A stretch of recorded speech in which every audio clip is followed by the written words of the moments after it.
Greetings, viewers of In the Booth. We're doing something a little different today, as you might have guessed by the slightly different audio in my little bumper card there.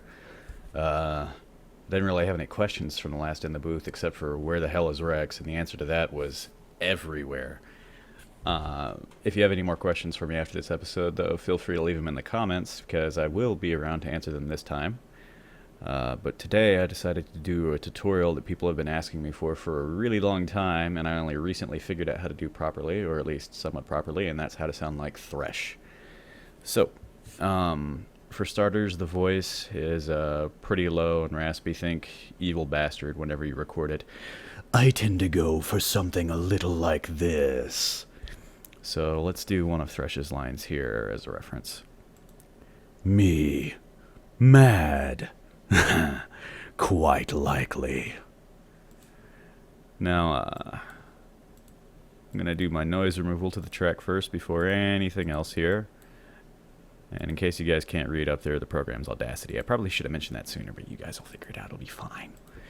So, I also slap a compressor on everything because it's a bad habit and it makes stuff sound better if you have a crappy mic, which isn't really why you should be using it, but I abuse it. So you've got your track here all ready to slap effects onto. Highlight it and hit Control D to duplicate it. Select just your second track. Go up to Effects, and then G-Verb, which I abuse almost as much as Compressor. So I've already got this set up for the Thresh Echo Ghostly effect, and I'll run through it. It's room size 40, reverb time 1, damping 0.9, input bandwidth to 0.75, which is the default. And then this, normally I have you guys jack this all the way to the right or left for reverb, because that basically takes all of the original audio out of it and just leaves the reverb. But for this track we want to leave it at -10, so it's still got quite a bit of the original voice to it. This is to cut down on an extra step.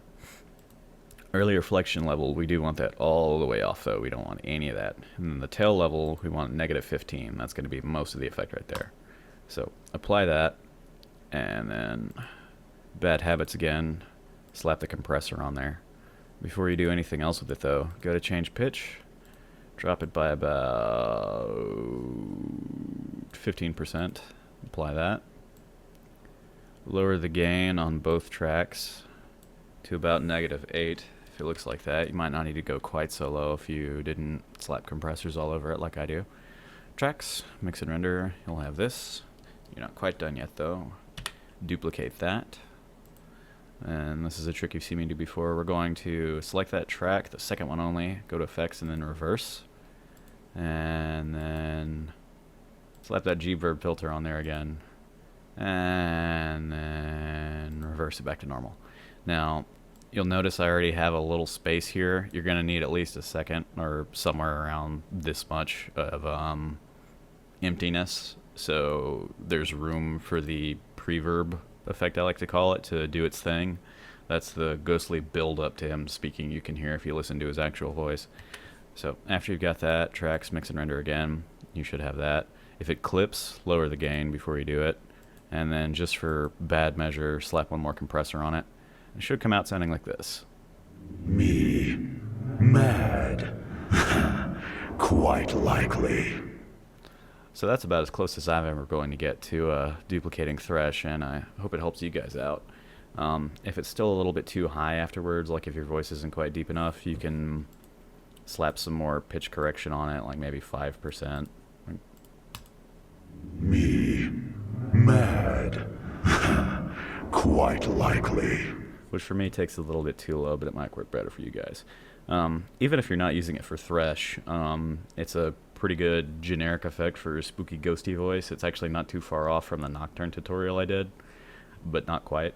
I actually just used this effect for a game I'm working on called War for the Overworld, which should have a demo at Gamescom, I think. But anyway, as with pretty much all of my recent stuff, this was filmed live in front of a studio audience of all of about 4 people, because it's 6 in the morning, on my stream, which there will be a link to that maybe in the description. Please add them. But as for me, that is it for today. Good luck and have fun, guys.